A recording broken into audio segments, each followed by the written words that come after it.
Welcome back, everybody. And this is the Fit Father podcast. I am still Spencer Gallo, your host. And today I'm talking to the man who's gone through way more adversity than most people probably should or will in their lives. An incredible business coach, somebody who genuinely cares about every single person in his circle. Ladies and gentlemen, Robert McVie. So welcome, Rob. For those of you who don't know Rob, he is the founder of Boss Coaches. He's an international coach who's helped nearly 400 health practitioners and fitness experts across 19 countries escape the one-to-one hamster wheel and generate consistent $10,000 months. So Rob, thanks again for joining me. Welcome. Pleasure to be here, man. Pleasure to be here. I'm just happy to be part of the winner's circle that you've got going on, and I'm loving the community that you're building. So yeah, thank you for having me. Awesome, man. Cool. So let's jump right in. So tell us a little bit about your background, your experience. I believe, if I'm correct, you came from kind of one-on-one on the floor gym coaching, but you're maintaining your own business, which I believe you're working with your wife on that. You're helping other people with their businesses, your family. You got kids at home. So tell me a little bit about you, your background, kind of how you got here. Cool. It all started, without going too long into it, all pretty much started from when I joined the forces. 16 years old, back in 1996. And I joined as a combat engineer, later qualified as a physical training instructor, where I was training soldiers to go to war. Once I left the forces, that's where I pretty much landed in Civvy Street, didn't know what I wanted to do with my time, and jumped from gym job to gym job, from fitness instructor to group fitness instructor, personal trainer, and every other job that you can imagine: leisure club attendant, sales manager, health club manager, gym manager, all of those things. And I got fed up working for the man, like what so many of us do. Obviously, being in the UK, I don't know if you guys know stateside, but there's a gym owner in the UK called Duncan Bannatyne, and he's a self-made millionaire. Duncan Bannatyne's worth about £400 million, so maybe $550 million there and thereabouts. Well, he owned the chain of gyms that I used to work in. And it was him that pretty much inspired me to want to reach out and start helping more people by working for myself. So that's kind of where the whole entrepreneurship thing came from, where it all started from. So I went into running outdoor boot camps. We had 13 cities across the UK. We hired ex-army physical training instructors, went really well, until I discovered that nobody wants to roll about in dog shit in the dark and in British weather in the winter, So that was okay. It was seasonal. And I later then opened up a boxing gym, 2 MMA gyms. My wife had a dance studio. We had a gym, boxing fight promotion. So we done lots of different things along the way before we jumped online. Awesome, man. Yeah, I definitely knew a little bit about your story. So it's definitely interesting to hear that you've literally bounced through pretty much everything on the planet. I think the only thing you missed in there might have been like a CrossFit gym or something like that. Yeah, I'm too old for CrossFit. It wasn't about when I first started. I wish it was. Then. It was more MMA back then. Yeah. MMA, I think, is finally getting big over here in the States now too. So Yeah. Cool, man. So I know, having read your story, and I hope that I don't step over a boundary here, because I believe that you have it posted on your Facebook, but am I correct? You went through bankruptcy at one point? Yes, I did. It's actually one of the best times in my life. I don't know if any of your listeners have ever been through this, but it's the best time in my life. But at the time, it felt like the worst time. And I don't mind sharing that at the time, I didn't want to be here. I had suicidal thoughts. I genuinely didn't want to be here. My dad actually committed suicide when I was 12. So at that time, it started, I don't know, like, you look at suicide rates in men, they're way higher in men than they are in women, right? And I started to overthink things and look at it and think, wow, is this hereditary? Is this something that's built into me? Or is this just purely the circumstance, the things that I'm going through right now? So it was a really challenging time. Luckily, I'm married to such an amazing person who also happens to be a psychologist and psychotherapist. And she basically got me to get my shit together, stop feeling sorry for myself, take a cup of man up. And we looked about and we found local halls where I could teach my boot camp classes. And yeah, I went from there. But yeah, the bankruptcy was an interesting thing because I wasn't a corporation company because I was just new in business. I didn't really know what I was doing. In the UK, we have like a sole trader. I don't know what the version of it is in the States, but we were like a sole trader where you can like self-trade. So everything was under my name. I had 2 cars, lost both cars. My house was repossessed. Every single thing that was in our gym that we'd spent years building up, all repossessed, all completely gone. The only thing I had was pretty much the clothes I had on my back, and that was it. And the support of my wife. Had to start all over again. So challenging time. Yeah, I can only imagine. I thankfully have never had to do that. But to your point of, kind of the mental health side of things is I know I'm personally involved with Movember, which is obviously like one of the biggest companies when it comes to prostate and testicular cancer. But lately they've gotten really big into kind of the suicide prevention thing and the mental health aspect. And that's part of why, this podcast kind of came about, was not just talking fitness, but guys don't talk. And so I think that this is going to end up becoming a really great medium where guys can kind of come in and disengage for 30, 40 minutes and really understand that this is kind of a safe space for everybody to be talking. What you're doing, buddy, is so important because, yeah, like what you said, there's so many guys where, we're the guy coming out of the cave that's supposed to protect the family and catch the food and all of that stuff. We haven't got time to cry. We haven't got time to feel sorry for ourselves, or we've got to be masculine and manly. But being able to, it's about getting a balance in my mind. It's about getting a balance between your masculinity and femininity. From somebody who comes from the forces, I was all masculine. I used to box. I used to do MMA, all these things very masculine. I was so masculine that I was that guy that wouldn't talk. I wouldn't share my feelings. I wouldn't cry. I wouldn't do any of those things. Now I do all of them. I don't cry that much, but when I need to, because it's important. When I need to talk to somebody, I talk to somebody, because sometimes a lot of guys, I think, and you'll know this by speaking to so many people in the podcast, we struggle in silence a little bit sometimes. Also in the entrepreneurial world, it can be really lonely for some people. It was for me in the beginning. It was really lonely. It was me, myself, and I. And there was no team that you were going into work with. So yeah, it's really just about, the way I see it, is not struggling through anything privately. There's always somebody out there. So if I look back at what my dad went through, he was 35 years young at the time. He hung himself. And if it's okay, I'll share a quick part of it. He tried to kill himself by crashing his car.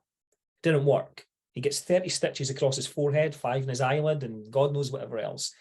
Perhaps some therapy and whatever. He's lying in the hospital bed. His friend, who he was in the forces with, goes to see him. I didn't know this until years later, where this guy, his friend, became a member at our gym. That's how I found this out. I'm like, wow, you were in the army with my dad. And he said, I spoke to your dad in the hospital bed, and he said he was going to do it again. The help at that time, and it's not that much better right now, it wasn't, there was no help there for him. At the time, he needed talking therapy. What he was given at the time was pharmaceutical drugs, which, listen, we're not in this conversation of whether you should go in it or not go in it, right? We'll leave that debate for another day. But what he needed was something deeper. He didn't get that, and then he hangs himself. So I don't know if any of your listeners are at that point or thinking about it or anything in between, but basically what I am saying is, if anybody is struggling, you really got to reach out and speak to somebody, because there is always, always, always at least one person that loves you and would hate to see you leave this earth. So just guys speaking up about what's going on in their life, whether it's finances, relationships, anything, so damn important, dude. Yeah. Yeah. And I think that it's safe to say anybody listening to this, the first episode, the gentleman that was on, Ricky May, said the same thing. He's like, if you got to talk to somebody, he's like, my DMs are always open. I think that you would say the same. And I know for me, if you're ever struggling, like, drop in my DMs, Facebook, Instagram, TikTok, that I unfortunately have, like any media that you have or way to get in touch with me, like I will always sit and I will disengage and be 100% focused if you need my help. Right. Can any of us be too busy to speak to somebody who's struggling? Never, right? All jobs are off if somebody's needing help. That's the way I see it. Yeah. Yeah, absolutely.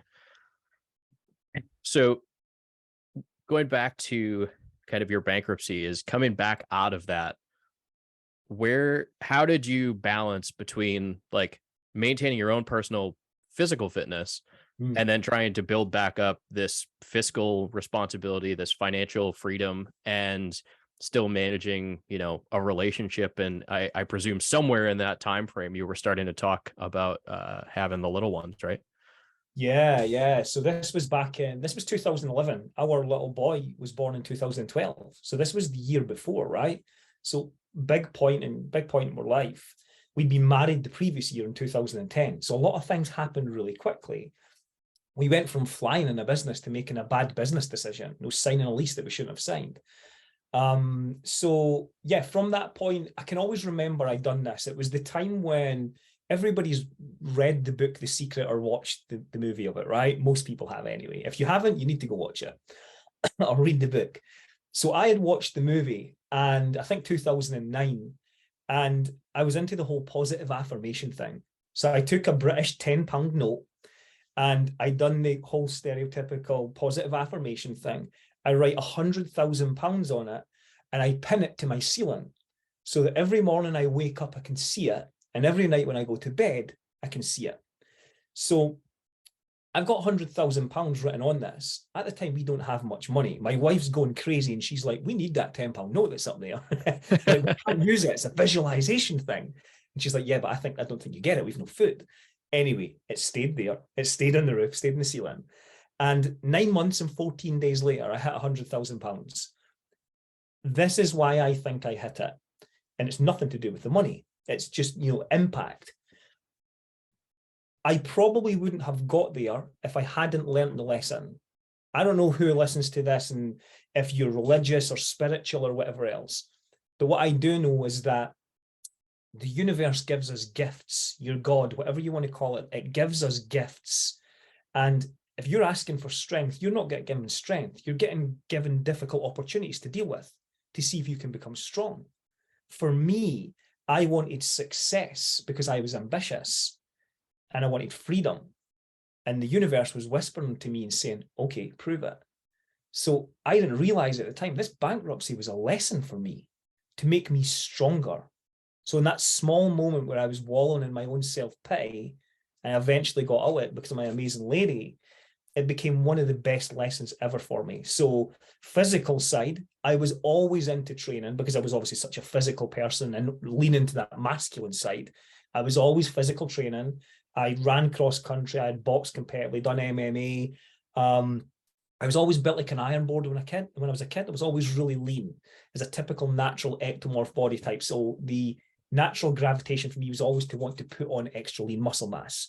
So I started getting into weight training quite a lot, and probably too much. No drugs, all completely natural. But I was eating a lot on a daily basis, and I was starting to put muscle on top of muscle. And the compliments were, you look fantastic, but I felt like shit. I looked really good in the mirror, but functionally I was a mess. I had muscles on top of muscles. So I got rid of all that and started to get more functional. So fitness side, I was doing okay. The business side of stuff, it was really a case of making sure that it didn't happen again, because now we've got a little boy. So in 2011, when I was bankrupt, it was just me, and like my wife had her business. She was fine. Like, we'd be okay, right? But when our little boy came along, and for anybody who's listening to this that's a father, they will appreciate that when you have a kid, it stops being about you. And you're never, ever ready for that. I don't care whether you think you're ready or you're not. Until you have a kid, you're never ready for it, because it does something to you that you can't think of until it happens. And when it happens, that person becomes your heart. It's like somebody's taken your heart out and they've placed it on that person. So when my little boy goes out to play and he goes to school and he goes nursery, wherever it was he went, he was taking my heart with him. I wasn't prepared for that. So as a father, that was difficult to deal with and try and understand it. So every business decision I made, every health decision, my relationship with my wife was all based on, I can't screw this up here. I have a duty as a father to make sure I'm the best dad that I can be, the best businessman for my clients, best coach, the best husband for my wife, the best man that I can possibly be. So I started studying different languages. I started studying for a doctorate in natural medicine. I started doing lots of different things to become a better person, with the whole goal in mind at the end of the day, we all know that none of us get out of here alive. Nobody's made it out alive yet, right? So we're all leaving at some point, and none of us get to know when that is. What I want is when I do leave, and whenever that time comes, it's what I left behind, not what I took. That's important to me. And I think that's what should be important to so many of us, because if you have joy and you have depression on opposite sides of the scale, right in the middle of those, you have purpose. If you don't have a purpose, you're going to be depressed. If you have a purpose, you're well on your way to having joy. So that's what I work towards on a daily basis, is focusing on helping other people in life through a purpose. And yeah, things are just starting to knit in place. I don't chase success anymore. Yeah, that's awesome. And it almost it reminds me with when my grandfather passed away, my dad was speaking at his funeral service and had made a comment. I think it was the priest that had said something to my dad and was like, I remember, like, when your parents were coming and whatever. And it was basically like my grandfather's philosophy and rule in like everybody in the town knew who he was. And the rule was the door is always open. Like, if you come over at dinner time, there's going to be food on the table. If you come over at lunch, there's probably going to be some sandwiches out. Like, the door is always open. You are always welcome in my house. And that kind of mindset of, like you said, is, what's your legacy? What are you leaving behind, not taking from the world? And I feel like that, to me, when you were saying it, kind of resonated with like my grandfather. It was like he was known as that guy that, his door was always open. He was always there if you ever needed him. And that whole like leaving the legacy behind. Yeah. I think that if you're ever down in your ways and you're having a bit of a shit day, go help somebody, and all of a sudden you're in a good mood. Contribution is one of the 6 human needs. So if you're contributing and you're filling up that contribution cup, you're automatically going to feel better. And somehow the universe conspires to help you as well. So yeah, contribution's amazing. Yep. So obviously you still probably have quite a few balls in the air. But especially around that time, early 2010s, you had a lot of juggling that you were doing. Were there any like tips, tricks, tools, resources, or even, mentors or something like that was kind of helping you keep everything kind of in the air without really dropping any of those balls at one point? I'd love to say that there's a special formula, and I probably wouldn't listen to anybody that says that there is, because I have a belief in life that we're all just winging it. Even the smart ones, everybody's just winging it, because there is no manuscript and this is how you lead your life, So I'd love to say that, yeah, I had my shit together. Sometimes it's just really just about failing forwards and working out what works and what doesn't. Something that I have always done is I've always invested in some form of mentor. So my first ever mentor, I'm actually writing my first book that hopefully, fingers crossed, will be out this year, 2023. But because Shameless I do plug. have to, what is it, sorry? Shameless plug. Shameless plug, right? Okay, yeah, right. Because I have so many plates spinning in the air, I don't know if that'll happen or not, but it's getting written anyway. But the reason why I say that is because I think that we all naturally want to get somewhere, and it's one thing writing a plan, but it's another thing following it, because sometimes life gets in the way.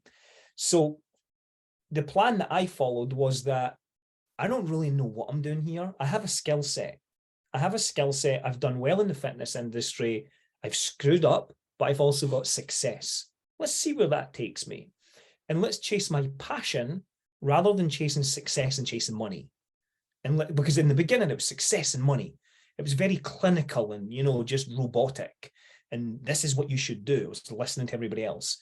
Instead, I started to trust a lot of my gut, but I still invested in mentors. So over the past 10 years, we've invested over 300K in mentors. Some weren't so good. Some were really good. What I believe is that there's always somebody further down the road than you who's done what you're trying to do. And if you can find a way of being resourceful, then you can take the shortcuts so that you can get to that next step.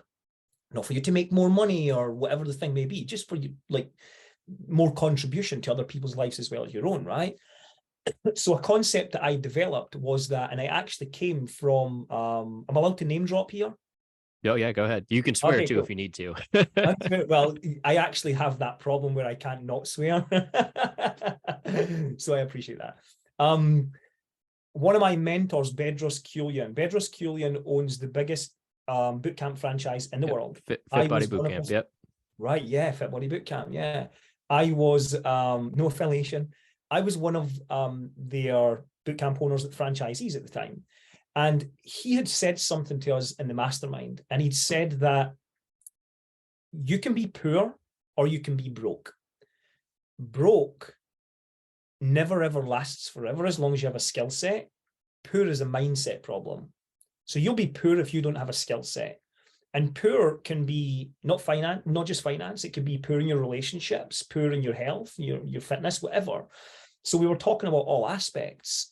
And I started to make sure that I might become broke in some of those areas that I can fix, but I will never, ever be poor in any of those areas again because I'll keep working at them. And of course, what I'm obviously pointing to here is self-development, continually investing in my self-development just to become better.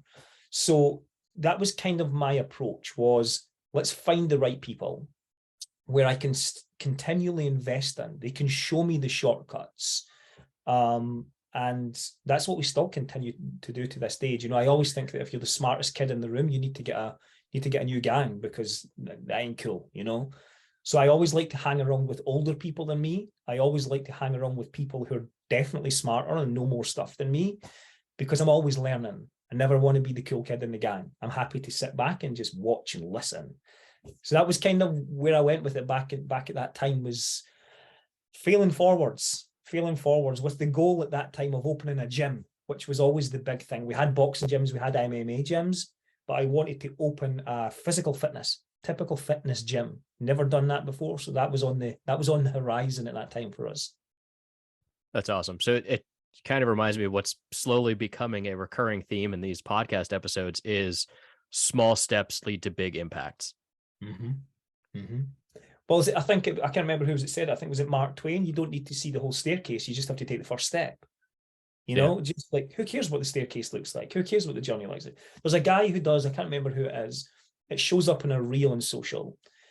And he talks about how most people are too busy and too focused on the end destination. You need to be focused on the journey. Because if we all got to our end destination tomorrow, we'd be bored of it. Let's win the lottery tomorrow. It'll be cool for a week and then we'll be fed up. It's the journey. We love the journey. And somehow unconsciously, I think we all love the struggle. Parts of the struggle we love because it makes us a better version of who we are. It makes us stronger. And I think sometimes we just need reminded of that the struggle's there for a reason. Yeah. Yeah. It's like everybody loves a good story, right? And it's, if you just skip to the last page of your story and you have no idea how you got there, what was the point of it? It's like, writing your own story, and every step that you take forward is one, the next page, the next chapter in that story of you. Definitely. I always think that when I tell my story back to my lad when he's older, my daughter when she's a bit older still, because she's a lot younger, what lessons did we learn along the way? And can we teach them those lessons that we learn so they don't have to go through that? So everything happens for a reason. I always believe that you're exactly where you need to be, perhaps not exactly where you want to be, but you're exactly where you need to be. Because if you think about this as not just as men, but as human beings, or as dads, but as human beings, we usually resort to things that we want rather than what we need. We pick things we want rather than what we need. And the universe knows that. And it tests us to see how we deal with it. And are we a good steward of this thing that we're asking for? So I think the lessons are all part of the struggle and the journey that we're all on here as fathers and guys, I guess. Yeah. Yeah, definitely. Trying to think. So Bedros Keuilian, by the way, I was at a mastermind about beginning of December of 2022. And Bedros was one of like the keynote speakers. And I had truthfully no idea who he was somehow in my lifetime. I'd never heard of him. Was like, yeah, like cool. Like this guy's going to talk. And he literally got up and was electric. I immediately looked at my fiance who was sitting next to me at this mastermind, and I was like, I don't care how much his book costs. I'm buying it. I don't care, like, anything and everything that I can do to like take the tiniest piece of this man's brain and just learn something. I will do it. And I think it's on my bookshelf right there. Is I have Bedros Keuilian's book. Not going to plug it because I'm not going to. If you want to find out, go Google search Bedros Keuilian's book. But he has a podcast that the second that I found that out, I have literally habitually binge listen to his podcast. And it's just, I hope that my podcast one day can be as beneficial and impactful to people, because he's like 12 episodes into his new podcast of just him. And even just listening to it, I feel like I've learned so much and I've grown in just the month of listening to him talking about, wealth versus, what is it, wealth versus worth or something like that, where it's basically like you can have all the money in the world, but if you're not happy, that's what it was. It was, are you wealthy or are you rich? And what, like, the difference between wealthiness and rich, and like the concept of, if you're not happy with the money that you have, are you actually wealthy? Yeah, when is enough enough, right? We say this to our clients all the time. When is enough enough? Because you'll just keep chasing the next thing. Like, work out what your perfect day is from the beginning. I have to tell you a funny story about when I first met Bedros in person. So he's across in the UK, down in Bedford in England. And this is at the time that they are bigging up Fit Body Bootcamp. It's in its infancy stage at this point, and they're just getting out there. They're doing the tour, if you like. And one of their clients at Double Vision Condition Center, I don't know if it's still there or not, two guys, or twins, and they held it out of this facility. And at the time, him and Steve Hockman, I don't know if you heard of Steve Hockman, him and Steve Hockman were in Fit Body Bootcamp together. They launched it together. They must have went separate ways. I don't know what happened, but anyway, we're sitting in the room, and Bedros is sitting over to the right, and I'm kind of sitting at the back in the middle, and Steve's sitting in front, and we had to do like an intro all the way around the room. And I think it was just British people there at the time. There was Welsh, there was Scottish, English, and Irish. And everybody's basically given a quick intro of who they are and what they do and everything else. Now, obviously, being Scottish, sometimes if you don't come from Scotland, you have to listen a little bit harder, right? Because we have a bit of a strange twang now and again. And when it came to my turn, now I'm going to absolutely murder an American accent here. But everybody's talking for about 60 seconds. And he says, and what about you, buddy? And I start talking, and I'm talking for about a minute, and he just looks at me, and it's like, it felt like a lifetime. And he's like, man, I don't know what you just said, but say it again. It was fucking awesome. He had not understood a single word I said. So I had to repeat the whole thing and slow right down. So it was quite funny. That's awesome. I can definitely imagine that, because there have been times, like a lot of the folks that I follow and like kind of look up to in terms of fitness and business, a lot of them have kind of that, UK twang to their audio. And sometimes I'm like, I have to watch on video, because if I just try and listen to it like a podcast, I can't comprehend it. Yeah, right. Yeah, we can be difficult to understand. It depends what accents you get, where we come from, but yeah, we can be funny to understand sometimes. But Bedros is a super cool guy, really cool guy. If anybody's not following him, they definitely should, because although he's came from the fitness industry, he's been through a lot himself, and some of the programs and everything that he runs he's doing an amazing thing. I can't say enough good things about him. Yeah, everything that I've seen about him, I'm like, I don't know that I would ever go through it, but he's got a lot of irons in the fire, but he's crushing it. Yeah, he's doing well. He's doing really well. So, all right. So back to fitness. I gotta ask, because you were a trainer, you just said, you were running Fit Body boot camps. When it comes to guys and specifically dads, where are you seeing, or I guess, what do you think is like if you had to pinpoint the one thing that is the reason that they're not seeing the success that they want? Like, where are you seeing the most time wasted for dads when it comes to like getting fit and maintaining their fitness journeys? Interesting question. Number one, us guys in general, so not even just dads, Us guys think that we can drink beer, eat pizza, and get in shape. We fucking can't. We can, but within reason. We think that we can. Women are way smarter. Like, women get it. You know, women are like, women buy easier, they implement easier. Us guys, like, if you think about the DIY build, the closet, the wardrobe thing, we don't read the instructions, we just go straight in, you know, like, that's what we're like. We're wired that way. I don't need the instructions. I'll try it myself. And we screw it up because when you're trying to change the shape of your body, your health, your fitness, what you're metaphorically doing, if you don't have a skill set in that area, what you're metaphorically doing is cutting your own hair, building your own house, fixing your own car. If you're not skilled in any of those areas, you wouldn't do it. Your own electrics, you wouldn't do any of those things. Now, here's the question. Are any of those things that I just listed more valuable than your health? Well, no, because the two most valuable things in our life are time and health. So why the fuck do we try and fix it ourselves when we don't have a skill set in it? We have to implement and pull the trigger. Sure, nobody can do it for us, but you need guidance. Like yourself, like they need somebody like you, a coach, any coach that has a skill set to show them how to do it. Because if I'm speaking truth here, they'll fuck it up. Because if I come in and do something that I don't have a skill set in, I'm going to screw it up also. So you have to be able to hire the right people. Imagine trying to be your own therapist. Could you imagine? Like, where's the beer? You know, let's go party. Let's go party. Like, it's just not going to work out well, is it? You know, so like you have to hire somebody that knows what they're talking about. Super important. But then there's a flip side to that. And this is the part that I think so damn important. And I touched on it a little bit earlier on. As a father, before you're a father, you're getting fit and healthy for you. Maybe somebody on your arm, you know, like you're chasing the chicks or the guys or whatever, right? But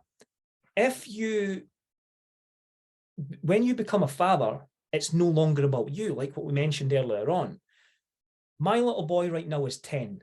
Now, here's something, anybody who's listening to this, please like write this down, remember it, because it's so damn important. My little boy right now is 10 years old. I have mapped out, let's say that we live on average for 80 years of our life, right? I am 42.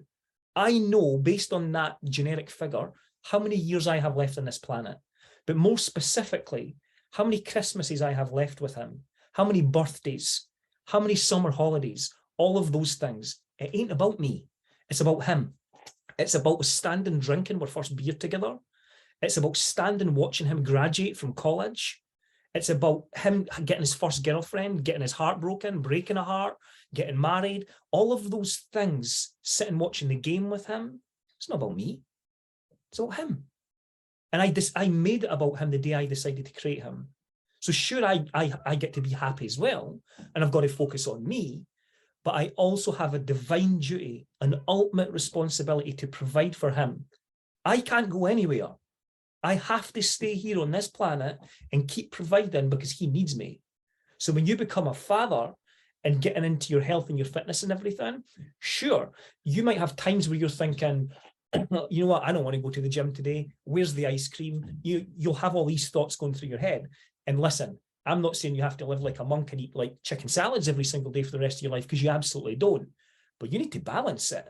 Because if you don't, strokes, heart attacks, arthritis, fibromyalgia, cancers, I could go on and on and on and on, right?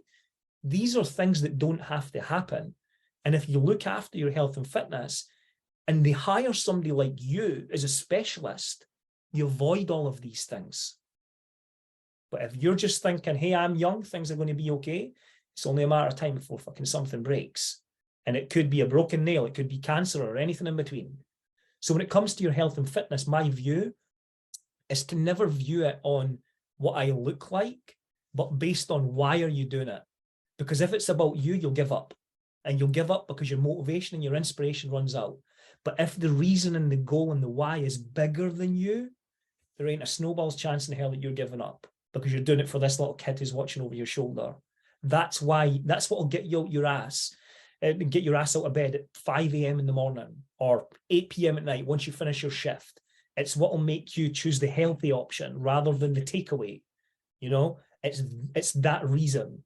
But if you just focus on because you want a six pack, good luck with that. because it ain't going to happen. And if it does, it won't stay.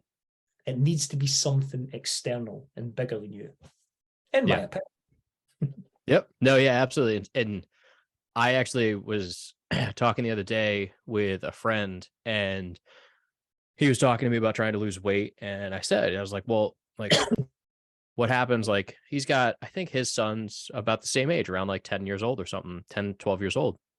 And he plays hockey. And I was like, cool. I'm like, so when your kid has a hockey game and scores a hat trick for the first time ever, it's like kids on cloud nine. And he's like, Dad, can we go out and celebrate? And you're like, yeah, cool. And you go out and celebrate, kid getting a hat trick, like huge moment in your kid's life.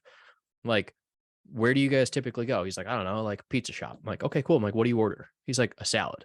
I'm like, why? He goes, well, I'm trying to lose weight. And I'm like, well, that's fucking bullshit. I'm like, yeah. And it's the blend of what you're saying is you need to be there for those memories, for those moments for him. But that doesn't mean you have to sit there and eat a freaking salad when you're out celebrating with your son. I'm like, dude, have the pizza, but don't eat the whole damn thing. Have a beer, have a pizza, like have a slice or two of pizza. Enjoy the time and the moment and the memory that you're creating. And worry about being healthy tomorrow. But yeah, like that moment. What was it? No low fat cheesecake. Eat the cheesecake. Get it out your system. Get it done. If you're going to eat the pizza, eat the pizza. Like you said, don't go for the salad. Just eat the pizza. Yeah. Enjoy that time. Like the memory will be there. Your kid will remember the memory that after I scored my first ever hat trick or did this thing, we went out and we had a great night and we celebrated and everybody was there and we had so much fun. I'm like, don't get a freaking salad. Like, be present. Enjoy the moment. Yeah, man. Your health will still be there tomorrow unless like having that. So I guess the asterisk is, if you're lactose intolerant or gluten free, maybe don't eat the pizza. Yeah, there's got to be a disclaimer in there, but yeah, disclaimer: don't everybody eat pizza, please. Totally. Everybody's going out and getting pizza because everybody's listening to this right now is getting hungry and beer. yeah. It's lunchtime. Totally. I have a philosophy that if you whatever you're doing, go all in. Obviously not too extreme, but go all in. So if you're working, go all in your work. If you're spending time with your kids, go all in with your kids. If you're lazing on the couch watching the game, really laze out on that couch and go all in the game. Don't half work. Don't half this, half that. Go all in. If you're going for the pizza, go all in the pizza. Because like I'm speaking about your wheelhouse here. If you're eating the pizza, you don't gain excess weight because you eat pizza. You will gain excess weight if you're eating pizza all of the time. And that's called a habit problem. The people that are getting overweight, it's not a food problem, it's a habit problem. Just sort your habits. Just don't eat as much of it or focus on the volumes where your tipping points are. It's nothing to do with the food or the drink. You can drink beer. You can have a pizza. You can do those things. I do all of them. I just don't kick the ass out of it. Yeah. Yep. Much. Yeah, exactly. It's moderation. Yeah. It's like it's the proverbial, a 6-pack's built in the kitchen. It's like, well, yeah, but at the end of the day, if you're 80% consistent, you're going to see results. Same again, going back, small steps forward. Can I tell you, dude, when I had muscles on top of muscles and 6-pack rippling, and what I looked like then and where I am now, I am 1,000,000 times happier. I don't have the muscle that I used to have. I'm still fit. I'm still healthy. Still got a bit of abs going on, but my focus isn't on aesthetics. I'm so much happier because I didn't used to drink beer. I didn't used to eat pizza. I avoided all of those things. That guy was a dick. He didn't have a life. But I thought I was like the greatest thing since sliced bread, because like, look at me. But, egotistical and whatever. But now, so much better. It's not driven by what I look like anymore. Anybody who's like listening to this and they're like, oh, I'd love a 6-pack. If you've never had a 6-pack, go get a 6-pack and you'll realize what it takes to get it, then what it takes to maintain it. And the first thing you'll be wanting to do is reach for the beer in the fridge because you'll be like, screw this. It's so hard to keep. It's not a precursor. It's not a, what's the word I'm looking for? It's not a clear indicator of how healthy or how fit you are, whether you've got a 6-pack or not, or even how much muscle you've got. None of that's true. So just like you said, moderation, find the balance. Fitness, some people like to be muscular. Some people like to be fit. Some people like to be fighting fit. It's whatever you want to be. Yeah, absolutely. And that's you. Sometimes when you think you want to get a 6-pack, just go buy a 6-pack instead, and you'll probably end up in a better result. Absolutely. You'll have a more fun time as well. Yeah. Yeah. Grab a friend, go to the store, buy a 6-pack, and I promise it'll be better than having one in your stomach. I'm just thinking we've spoke about beer a lot in this and pizza on this show quite a lot. Maybe we should get a pizza and beer sponsor. That could be an idea. There we go. Yeah. I'll see if I can get like, I'm in Pennsylvania. I'll see if I can get like Victory to start sponsoring me. I don't know that I want to have an Anheuser-Busch Budweiser label slapped across my face, but maybe a local craft brewery. It's got to start somewhere. Awesome, man. So before we wrap up, is there anything else that you want to talk about or share? I'm just here for the value, man. I'm just privileged just to be here with you. Like what we said right at the start, if anybody ever needs any advice, if they're ever just wanting a shoulder to cry on, an arm to put around them, some advice, whatever it may be, anything at all, just an ear to bend, whatever, you can reach out to me, Robert McVie on Facebook. I've got nothing to sell. I'm just here, the guy, just if you want to just bend an ear, then I'm here. If anybody's wanting to get fit and healthy, you're their guy, man. You're their guy. Yeah. Awesome. I appreciate that. So that said, thank you. This has been a great, give or take 40 minutes of conversation. Definitely sure that some of the dads listening are going to have learned something. And again, I think that we've thrown a few tidbits and tips and tricks in there for them to be able to take away and implement today and enjoy things a little bit better. As we said, get some pizza and beer and have some fun. So I appreciate you sharing your expertise and experiences very graciously. I really do appreciate you coming on. And to change course just a little bit, I'm going to open the floor to you. If you want to promote either your apparently new book or if you want to talk about boss coaches, whatever, the floor is yours for a minute or two. If you want to, talk about anything that you'd like to promote, feel free. Cool. Okay, so first of all, I'll apologize for coughing all the way throughout the last 40 minutes. I just got over COVID and it's still lurking about. So first time in 3 years. I'll bleep that out. We can't say that word on this podcast. You can cut out when I'm not joking. Yeah. So yeah, I mean, basically just all we do over here at Boss Coaches, the book's not even worth talking about right now because I've done like 15,000 words, which is nowhere near where it needs to be.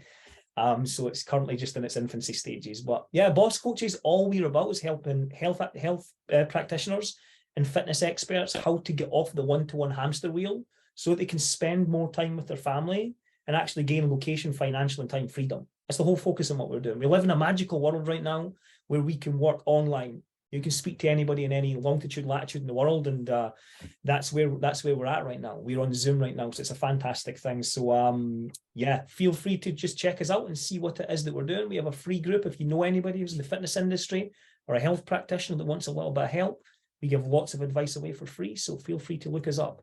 Again, Robert McVie on Facebook, MCVIE. You'll find us quite easy. Perfect. And I will add both your Facebook profile and the group link in the show notes for anybody looking for it. Awesome, man. You can also throw in bosscoaches.co.uk if you want as well. I will do that. All right, perfect. So awesome. Again, thank you so much for sharing. And thank you to all the dads listening in the audience for joining us on another amazing podcast episode about how one fit father has done it and how you can probably and hopefully see the same results. So again, if you want to check out Rob or Boss Coaches or any of that, I will put all of that information in the show notes and comments. If you're looking for more support as well in your journey, I encourage you to join my Facebook group, which is the Busy Dad Blueprint on Facebook.